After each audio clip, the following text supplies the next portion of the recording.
Good morning students, welcome to online teaching session of Academic World School Bimitra.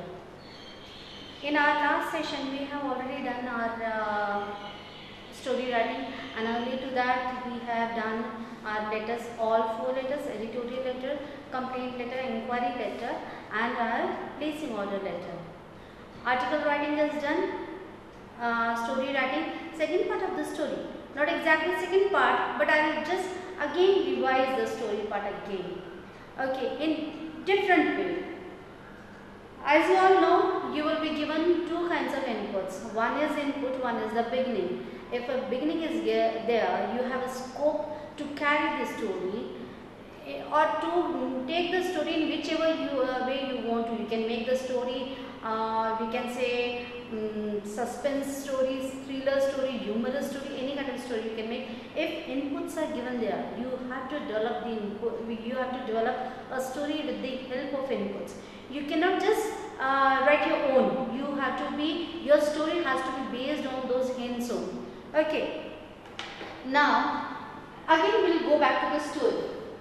I taught you the 5 elements. What are the 5 elements? Setting, plot, characters, conflict and theme. Theme means all these 4 elements come into the theme. Okay. Now we will go to our story writing again. I have made one graph, web organizer over here. Now make sure that your story is giving answers to all these 5 questions. Okay, you have to include all these. Like, see, I have made a question mark. First, what? That is plot. What is this story about? What is the plot? Then second is who. Who are there in the story? Again, it comes with your point of view. Do you remember I told you, you have to write this story either first person or third person. Then comes where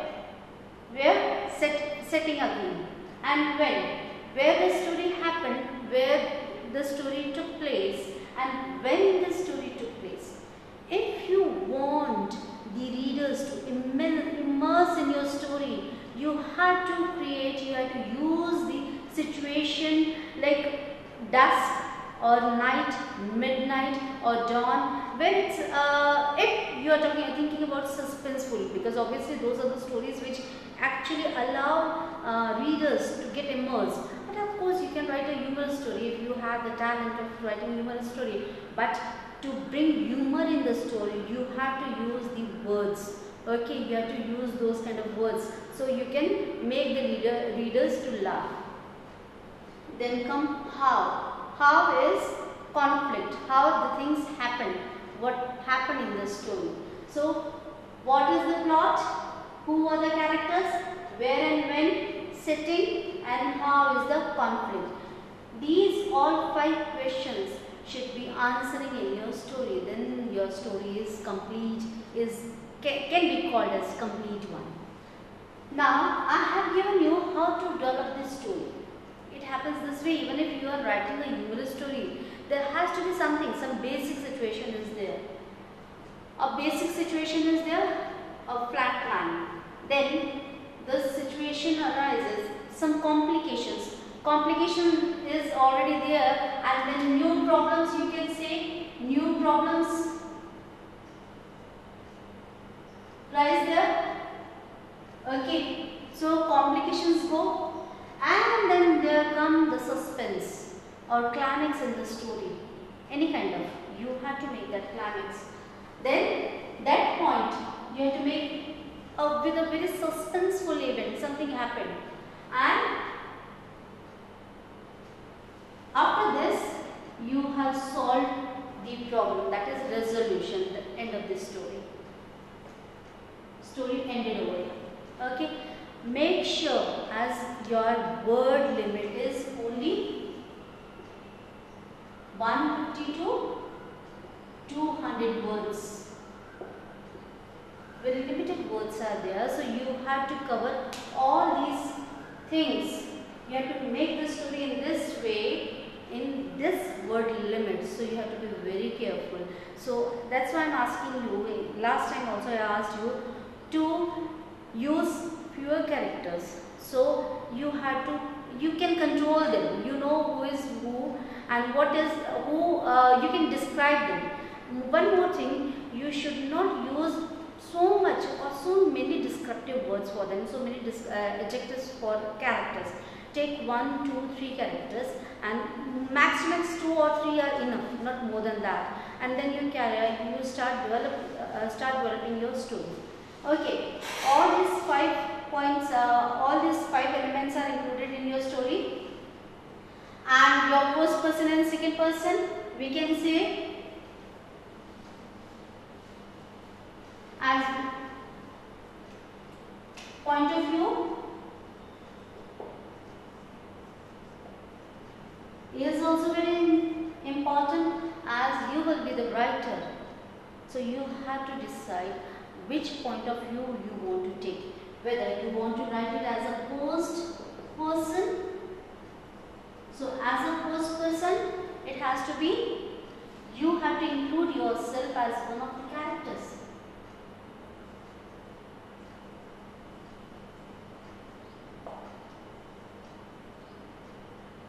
And in that case, you will be doing what? You will be using pronouns I, me, my. Okay. And if you think of, you are planning to write a story as third person, then you are not a part of the story. Right? Then use pronoun as he, she and they. Is it clear? Our story is clear to all of you? How to write a story? I hope you can definitely write the story. You should be able to know after so much, after giving so many inputs, you should be able to write a story, a good story. Now,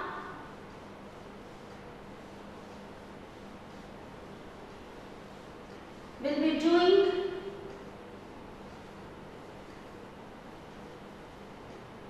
our next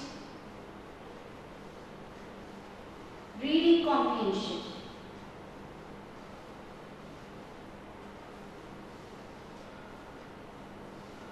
Obviously, reading comprehension, I cannot write a paragraph over here, no issue with that, but I can give you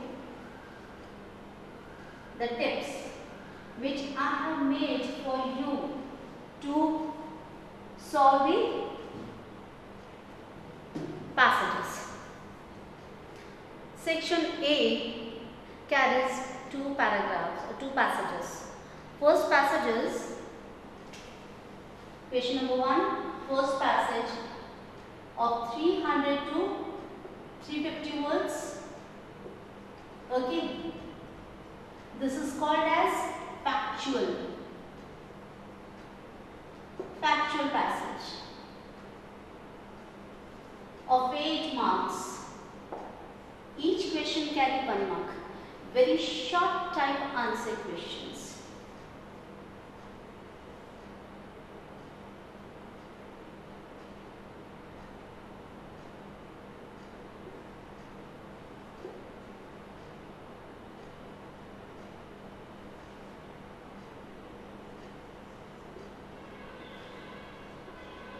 Very short. Even this includes MCQs as well. Okay. This is the first. Then come second, which is discursive.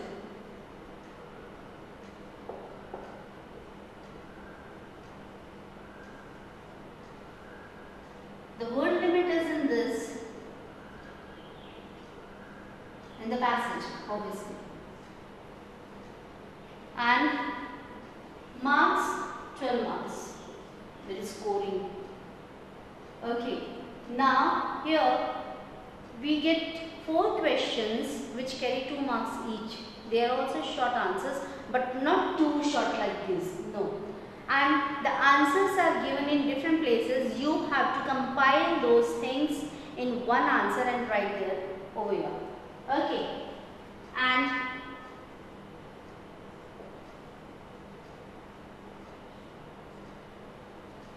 for 8 marks and MCQs for 4 marks. Is it clear? Now, think about reading comprehension. What is reading comprehension? What is reading? What do you think about reading? If I say reading is very important to learn a language, am I right? Yes, I am. Why? Because reading actually enhances anyone's, especially you students as you are in school, reading enhances your ability to express your views in your own words. Okay, you read the passage and you just read it carefully and you try to express. You have to try to express the things which are given in the passage in your own words. That is the only important thing. That is what our intention is, our aim is. Okay, in this you have to read the passage carefully.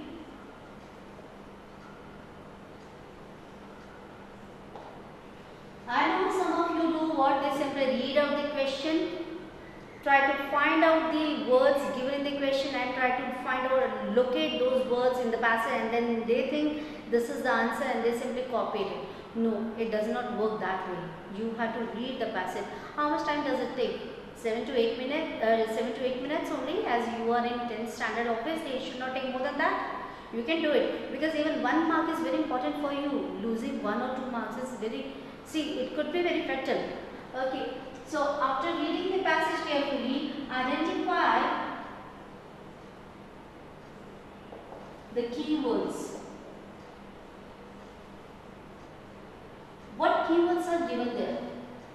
You cannot write anywhere, you cannot write anything on your paper, question paper. Just keep it in your mind.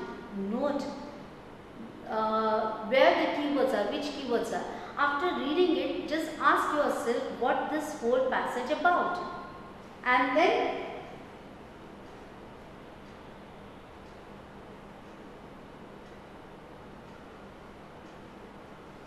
read out the questions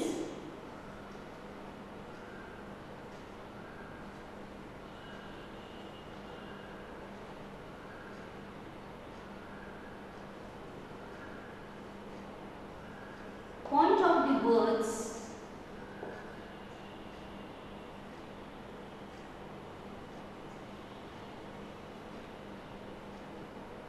which can help you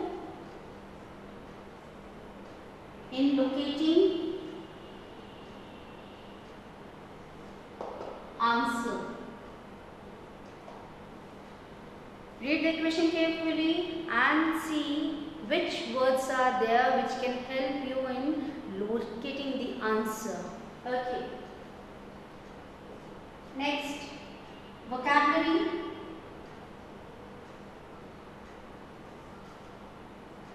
Try to find suitable answer.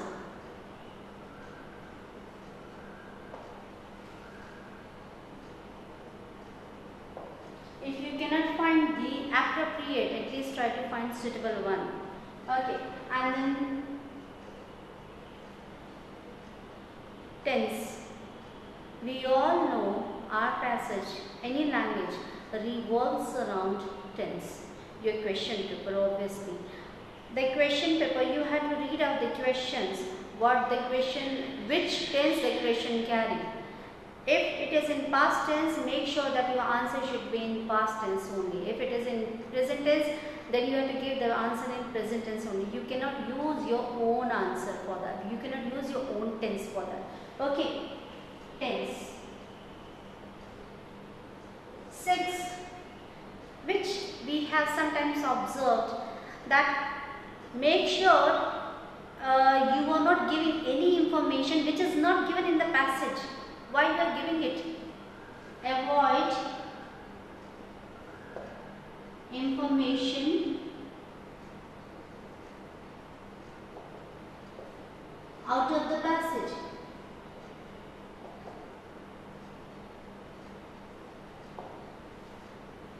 Then after that, just make sure your answer is very specific, very precise. You are not giving barrage of word in form of answer. No. Again, you do the same thing. When we do the correction, it happens that we are doing the in 2 marks question, when we are talking about discursive passages, in 2 marks question, when you do the answers, first part you are able to do and second part you are not able to do. In that case, just do one thing. Why am I telling you how to write the answer?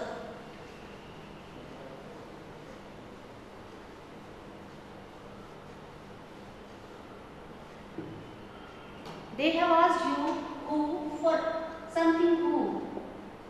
Your answer, whatever answer you are writing, okay? And there is again one more part of this question, how.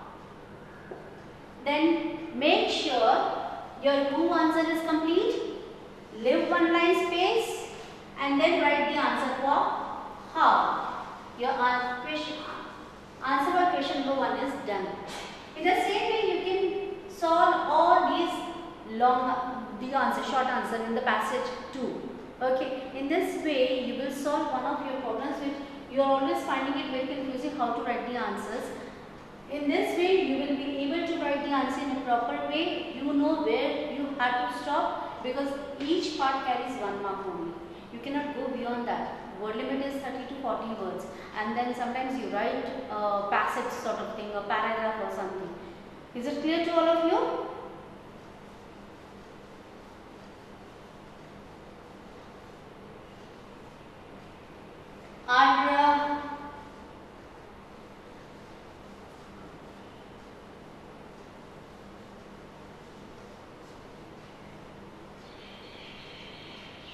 Okay. Now the assignment for this video lecture will be uploaded. It has already uploaded, and what you have to do, I hope you have already taken out your notebooks and everything and you have started writing and all that. Now you have to take part, you have to solve the assignment and you have to submit it. You can do in either way, and as I told you that it is very important for you to submit the assignments because this is a part of assessment of PT1, periodic test 1.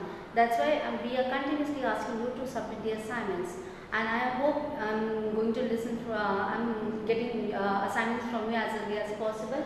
Next, in our next session, we will be doing the grammar part, gap filling and all those things. So hope to see you then. Bye. Have a nice day.